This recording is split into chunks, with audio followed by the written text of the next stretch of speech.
महाराष्ट्रात 2024 विधानसभा निवडणुकीचा प्रचार आणि आचारसंहितेच्या काळात मोठ्या प्रमाणात अपात्र लोकांनी बेकायदेशीररित्या बोगस फसवे डॉक्युमेंट देऊन जन्म प्रमाणपत्र मिळवले।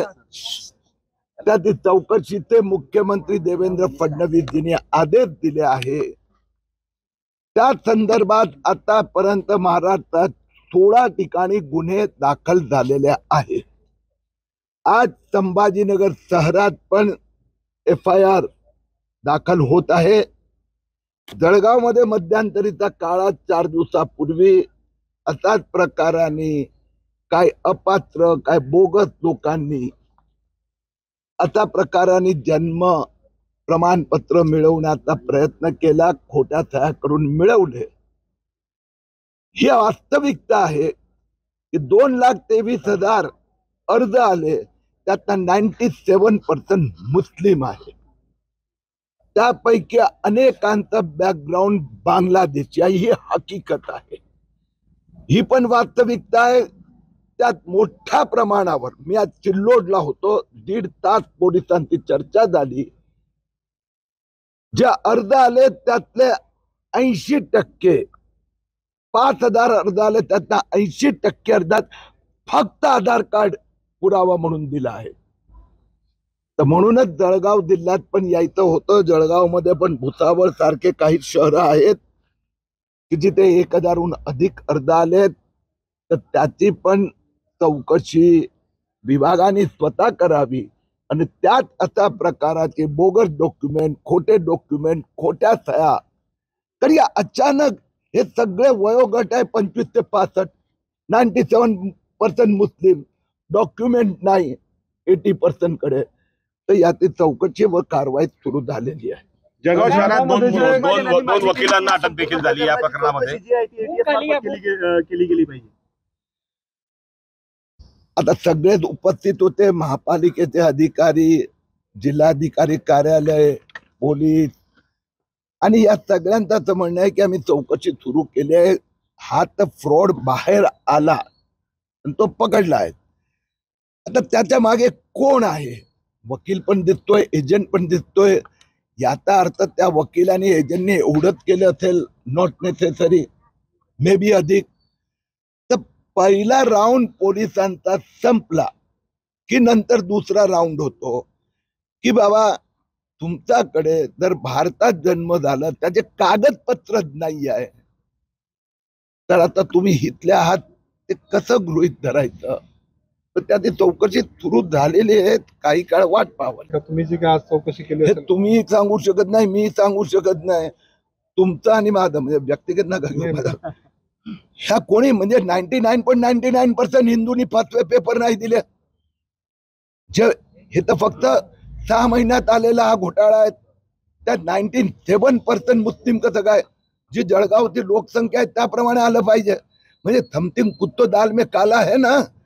17 ठिकाणी FIR झाला, इन्व्हेस्टिगेशन हातात आलेले आहेत। आता चौकशीत मुद्दा एक तर खरा आहे की नाही की त्याच्याकडे जन्म प्रमाणपत्र नाही। मुद्दा नंबर 2, त्यांनी खोटे बोगस फर्जी कागद दिले।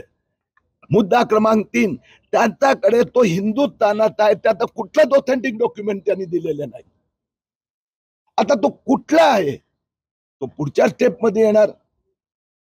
जर त्याला परत विचारलं जाणार, तू हे खोटे कागदपत्र का दिले, तू ऑथेंटिक डॉक्युमेंट का दिले गेले नाही, मग तू भारतात आहे का?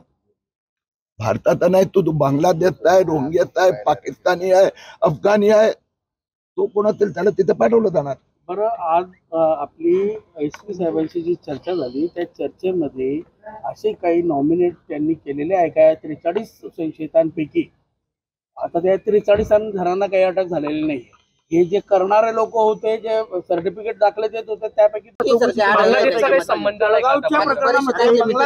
आढळून आले? गिरीश महाजनांनी या संपूर्ण प्रकरणाची चौकशी ATS मार्फत करण्याची मागणी केली आहे। मी आपल्याला उत्तर दिलं, पण तुम्ही परत तेच प्रश्न विचारतात। स्पष्ट सांगितलं ना की 2,23,000 अर्ज आले, त्यातनं 97% मुस्लिम, त्यातनं हजारो लोकांचा बॅकग्राऊंड बांगलादेशचा. म्हणून स्वाभाविक आहे की लोकांच्या मनात शंका उभी होते. समजा जळगावचे 42 लोक पकडले गेले तर त्यांना अशी जन्म प्रमाणपत्र खोट्या रीतीने घ्यायची गरज काय? तो वकील कोण, तो एजंट कोण? तर पोलिसांनी सांगितलं की आम्ही कुठलाही निष्कर्ष देण्याची घाई करणार नाही. आता बांगलादेशी 15 वर्षापूर्वीचा असेल तरी बांगलादेशी तर बांगलादेशीत राहणार आहेत. आता मालेगावचं कालचं उदाहरण देतो. त्याला आता जन्म प्रमाणपत्र दिलं, आता ज्याच्यावर 2025 मध्ये गुन्हा दाखल, त्या व्यक्तीला 2020 मध्ये तो बांगलादेशी म्हणून त्याच्यावर गुन्हा दाखल झालेला होता, तो जामिनावर सुटला होता. तर त्याच्यामुळे ATS आणि NIA नॅशनल इन्व्हेस्टिगेटिव्ह एजन्सी आणि ATS दोघांची माझी विस्तृत चर्चा झालेली आहे. 2दा दिल्लीत पण भेट झाली आहेत आणि योग्य वेळेला ते पण या चौकशीत सहभागी होणार. कालपासून भारत सरकार गृह मंत्रालयाचे जे नॅशनल रजिस्टर आहेत, म्हणजे registrar general, director general of national census, त्यांनी पण महाराष्ट्र सरकारला एक्सप्लेनेशन मागितलं आहे. त्यासाठी 10 जिल्ह्यात अशा प्रकारचे घोटाळे झाले, FIR झाले, तर त्याची माहिती त्यांनी महाराष्ट्र सरकारकडे मागितली आहे. भारत सरकारने पण इन्व्हेस्टिगेशन सुरू केलं आहे. भारत सरकारची आणखीन एक एजन्सी येत्या काही दिवसात त्याची पण एक्शन सुरू होणार. या सगळ्यांचा रिपोर्ट गेल्यानंतर ATS आणि NIA भाग घेणार. व्यवस्था खूप मजबूत आहे. न्यायालय सांगते तुम्ही पूर्ण स्टडी इन्व्हेस्टिगेशन करून कुणाची अटक करा. म्हणून त्यांचे अजून 4च दिवस झाले. 4 दिवसात त्यांनी मोठी उपलब्धी केली. वकिलाला अटक केली, अटक केली म्हणजे गुन्हेगार केलाय. तर आपण पोलिसांचं मी कौतुक केलंय. पुढची चौकशी चालू आहे.